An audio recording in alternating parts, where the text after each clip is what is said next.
पप्पू यादव को लगातार जान से मारने की धमकी मिल रही थी, वो भी बड़े गैंगस्टर के द्वारा धमकी मिल रही थी। और उस वक्त इनकी सुरक्षा घटाना यानी कि जानबूझकर कहीं ना कहीं समिति हो या सरकार हो ये चाहती थी कि पप्पू यादव के साथ कुछ हो जाए। एक भोजपुरी सिंगर है जी। लेकिन वो खास पार्टी से संपर्क रखते हैं तो उनको सुरक्षा Y+ दे दी जाती है। पवन सिंह को जहां एक तरफ सुरक्षा बढ़ाई जाती है तो इनकी सुरक्षा तुरंत घटा दी जाती है। स्टेट की तरफ से जो वकील साहब थे एड़ी चोटी का दम लगाए हुए थे कि एकदम नहीं मिले इनको सुरक्षा। सांसद पप्पू यादव जी को उनके एक्चुअल परसेप्शन ऑफ थ्रेट देखा जाता है कि लाइफ को कितना खतरा है। पूर्णिया के सांसद पप्पू यादव की बहुत बड़ी जीत हुई है और ये जीत पटना हाई कोर्ट में हुई है। और पटना हाई कोर्ट के जाने माने वरिष्ठ वकील शिवनंदन भारती जी जो है, इनके वजह से पप्पू यादव की सुरक्षा जो है वो बढ़ा दी गई है। पप्पू यादव लगातार सुरक्षा को लेकर चिंतित थे, लेकिन बड़ा सवाल उठ रहा था कि क्या पप्पू यादव को कोर्ट से राहत मिलेगी। तमाम बिंदुओं पर चर्चा होगी और चर्चा के लिए इस वक्त हमारे साथ में खुद शिवनंदन भारती जी हैं। लेकिन सबसे अहम सवाल कि पप्पू यादव की लड़ाई और उसमें आपकी जीत कैसे देखा जाए। देखिए, सबसे पहले तो ये इसमें देखना होगा कि जैसे शुरुआत के संबोधन में आपने दो बातें कहा जी। कि मान लीजिए पप्पू यादव जी बहुत चिंतित थे सुरक्षा को लेकर। वो चिंतित सुरक्षा को लेकर नहीं, वो हमेशा सिस्टम के गलत नीतियों के खिलाफ हर कदम पे लड़ते हैं। ये उनकी खूबसूरती है। अब सवाल है कि बहुत सारे लोगों को सिक्योरिटी दी जाती है, घटा दी जाती है।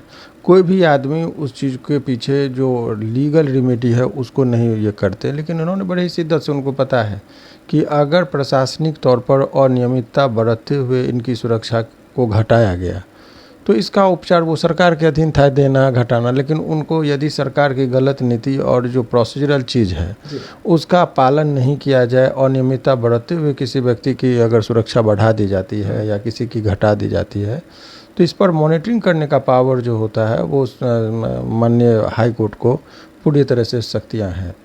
तो उन्होंने यही किया। तो हम लोगों ने हाई कोर्ट में जब केस फाइल किया था तो यहाँ पर बहुत दिनों से लिस्टिंग पर भी नहीं आ रहा था, 2 साल से जी। तो उसमें फिर सुप्रीम कोर्ट का दरवाज़ा खटखटा गया कि आप सुप्रीम कोर्ट को हम लोगों ने आग्रह किया कि निर्देश दिया जाए कि वहाँ जल्दी सुनवाई हो जाए।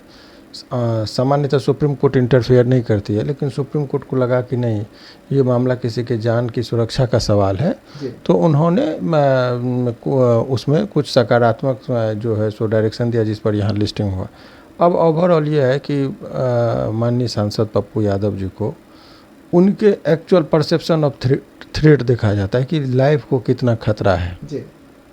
इसका जो आकलन था, वो आकलन समिति जो होती है जी। वो राज्य सुरक्षा समिति, उस किसके रिकमेंडेशन पर किया, कैसे क्या इस सब में देखा गया कि घोर अनियमितता बरती गई है। तो इसी को मद्देनज़र रखते हुए माननीय न्यायालय ने कहा हम लोग कि इनको Y+ सिक्योरिटी तो तत्काल बहाल कर ही दिया जाए। जी। और हम लोगों का डिमांड न्यायालय के समक्ष ये है कि इनकी सिक्योरिटी जो है सो जेड होनी चाहिए। अब कहिएगा कि इतनी सिक्योरिटी की क्या आवश्यकता है। तो जो एक चीज़ देखने को मिलेगा कि आजकल एक फैशन हो गया है सिक्योरिटी को लेकर कि जो कोई व्यक्ति किसी खास पार्टी से यदि संपर्क में चला जाता है तो रातों रात उसकी सुरक्षा बढ़ा दी जाती है। तो और उस सिक्योरिटी के और सुरक्षा के आड़ में बहुत लोग मनबढ़ू भी हो जाते हैं। जैसे उदाहरण के तौर पर आप समझिए कि अगर एक भोजपुरी सिंगर है जी। जब तक वो अभी क्या है उनका क्वालिफिकेशन, तो वो मनोरंजन करते हैं, गायक हैं, इस तरह का अनेकों गायक हैं। जी। लेकिन वो खास पार्टी से संपर्क रखते हैं तो उनको सुरक्षा Y+ दे दी जाती है। और कोई व्यक्ति कोई खास पार्टी से अगर केवल मेंबर है, किसी अच्छे घराने से है और एक जिस दिन पार्टी ज्वाइन करता है उसी दिन उनके को जो है सो रातों रात सिक्योरिटी बढ़ा दी जाती है। तो ये आकलन जो होता है, जो राज्य सुरक्षा समिति जो है सो विशेष सुरक्षा प्रदान की जाती है, तो उनको देखना ये होता है कि इनको एक्चुअल लाइफ को डेंजर है या नहीं है। किसी व्यक्ति को केवल फैशन के तौर पर नहीं देना चाहिए और ना ही प्रतिद्वंद्विता के आधार पर किसी की सिक्योरिटी को घटा देना चाहिए। और ये लोकतंत्र की खूबसूरती है कि जितने जान की कीमत अगर सत्तारूढ़ में जो रहते हैं मुख्यमंत्री की जान की कीमत होती है, उससे कम विपक्ष के प्रतिपक्ष के नेता का भी नहीं होता है। जैसे प्रतिपक्ष को भी सुरक्षा उसी स्तर से दी जाती है। लेकिन यहाँ पर वो चीज़ का आकलन जो है सो वो गलत था, चूँकि इनके ऊपर आरोप लगाया गया था कि ये इनके सुरक्षाकर्मी के द्वारा जो है सो कहीं अनियमितता बरती गई थी। तो रिपोर्ट में जब है सो एसपी ने कहा कि नहीं, इनके खिलाफ जो अनियमितता बरतने की बात बताई जा रही है वो गलत है, कोई इसके साक्ष्य नहीं मिले हैं, ये रिपोर्ट भी लगा हुआ था। तो इस सब के आकलन को देखते हुए ओवरऑल ये है कि इनको Y+ सुरक्षा मिल गई है। लेकिन जिस तरीके से पप्पू यादव को लगातार जान से मारने की धमकी मिल रही थी, वो भी बड़े गैंगस्टर के द्वारा धमकी मिल रही थी, और उस वक्त इनकी सुरक्षा घटाना यानी कि जानबूझकर कहीं ना कहीं समिति हो या सरकार हो ये चाहती थी कि पप्पू यादव के साथ कुछ हो जाए। अगर आपने जो बात किया कि सुपरस्टार को मिल जाता है, तो पवन सिंह को जहां एक तरफ सुरक्षा बढ़ाई जाती है तो इनकी सुरक्षा तुरंत घटा दी जाती है। उसी वक्त का ये पूरा खेल है। देखिए, विपक्ष के लिए तो इनके जान का कीमत कुछ नहीं होता है ना, लेकिन लोकतंत्र के लिए इनके भी जान का कीमत है। विपक्ष में ये परिपाटी नहीं थी। प्रशासनिक तौर पर ये देखना चाहिए कि जान की सभी की कीमत है, एक आम आदमी की भी जान का उतना ही कीमत। बिश्नोई जैसे एक गैंगस्टर और नहीं, और इनके एक्चुअल परसेप्शन है, वो सांसद जी के परिवार में 4 लोगों पर हमला भी हुआ है, उनके परिवार से मरे भी हैं, इनके माता जी पर भी हमला हुआ था। तो आज से नहीं, 2015 से ही इनको जो है सो सुरक्षा का जो क्राइटेरिया रहा है वो Y+ रहा है। तो इनको कोई आज का बात नहीं था, अचानक कैसे घटा दिया गया था सरकार के द्वारा, उस सब पे बातचीत हो रही थी। लेकिन ओवरऑल ये जो है, और पप्पू यादव जी को इसलिए भी सुरक्षा देनी चाहिए सरकार को कि अभी आप देखेंगे कहीं भी कोई वारदात होता है, कहीं पर हत्याएं हुई, मर्डर होता है, तो सबसे पहला यदि किसी व्यक्ति का गाड़ी पहुंचता है तो ये पहुंचते हैं उनके घर।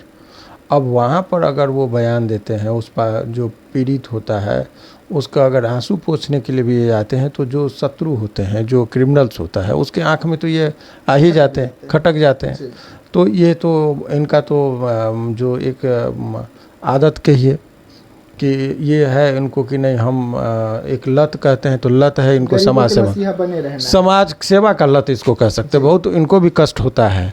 ये व्यक्ति साधारण व्यक्तित्व के नहीं है। अभी देखिए, एक शरीर से भी ये इतने माने कठिनाइयों का सामना करते, लेकिन रौंदते हुए कभी शारीरिक बीमारी इनके ऊपर हावी नहीं होता है।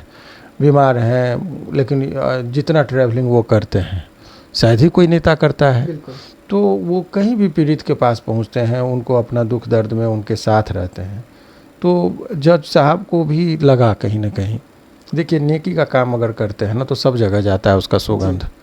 तो इनके नेकी का काम का सुगंध ही था कि इनको ये मिला, क्योंकि जज साहब को कहीं ना कहीं वो लॉ पॉइंट के अलावा ये भी तो दिमाग में जाता ही है कि ये व्यक्ति समाज सेवा करता है, कभी किसी भी मुद्दे पर ये सबसे मुखर होकर रहते हैं। तो यही सब फैक्टर रहा कि इनको Y+ सिक्योरिटी प्रदान की गई। आपको कितना कोशिश करना पड़ा पप्पू यादव की सुरक्षा को लौटवाने में फिर से, क्योंकि बड़ा संघर्ष किया आपने इसके लिए? नहीं, देखिए, इसमें जो कनिष्क जी हैं, हम और कनिष्क जी, तो अभी सवाल यह है कि 3 दिन तक 13, 12, 13, 14 3 दिन तक लगातार आर्गूमेंट हुआ। लास्ट दिन तो 2.5 घंटा आर्गूमेंट हुआ। उससे पहले 1 घंटा हुआ था, उसके पहले भी आधा घंटा हुआ था। तो इतने लंबे अवधि तक हाई कोर्ट में आर्गूमेंट नहीं होता है, क्योंकि वो जो स्टेट की तरफ से जो वकील साहब थे, एड़ी चोटी का दम लगाए हुए थे कि एकदम नहीं मिले इनको सुरक्षा। वो जितना भी लीगली वो विरोध कर सकते थे, फुल एनर्जी के साथ लगाए। तो जब कंटेस्टेड मामला हो जाता है तो आपको भी उसी हिसाब से तैयार होकर जाना पड़ता है। तो वही हुआ ओवरऑल। लेकिन इसमें पूरे तरह से न्यायपालिका पर जो लोगों की आस्था है कि कुछ भी होता है तो लोग क्या कहता है कि भाई चलो कोर्ट में है ना, कोर्ट। गरीब आदमी को भी उतनी आता है कि कोई मारता भी है तो उसके दिमाग में ये होता है कोर्ट है ना, कोर्ट में हम देख लेंगे। तो कोर्ट का जो प्रति लोगों की आत्मविश्वास है वो बरकरार रहनी चाहिए। जिस दिन इस संस्था पर से लोगों का भरोसा उठ जाएगा फिर अव्यवस्थाएं हो जाएगी। तो कोर्ट कम समय समय पर अपनी प्रासंगिकता बताते रहती है लोगों को कि मैं हूँ तुम्हारे राइट को प्रोटेक्ट करने के लिए। और इस केस में भी हुआ कि कोर्ट ने दिखाया अपनी शक्ति कि मैं हूँ, किसी हमारे लिए नज़र में पक्ष विपक्ष सत्ता कोई मायने नहीं रखता, व्यक्ति महत्व रखता है। हम कॉन्स्टिट्यूशन के प्रति जिम्मेदार होते हैं और कॉन्स्टिट्यूशनल राइट यदि किसी का वायलेट होगा तो उसको हम प्रोटेक्ट करेंगे। यही बातें होती है। चलिए, तो पप्पू यादव इस वक्त जश्न मना रहे हैं। पप्पू यादव की टीम में खुशी की लहर जो है वो दौड़ गई है, क्योंकि पप्पू यादव की जो सुरक्षा में कटौती की गई थी अब वो उन्हें वापस मिलने जा रही है। शिवनंदन भारती जो पटना हाई कोर्ट के जाने माने वकील हैं, वो इस केस को पुरजोर तरीके से माननीय जज महोदय के सामने रखते हैं और जज महोदय इनके दलील से संतुष्ट होते हैं और उसके बाद ये बड़ा फैसला लिया गया है कि पप्पू यादव की सुरक्षा उन्हें वापस की जाए। तो ऐसे तमाम खबरों को लेकर बने रहिएगा देशवा न्यूज के साथ। दीजिएगा इजाजत। धन्यवाद।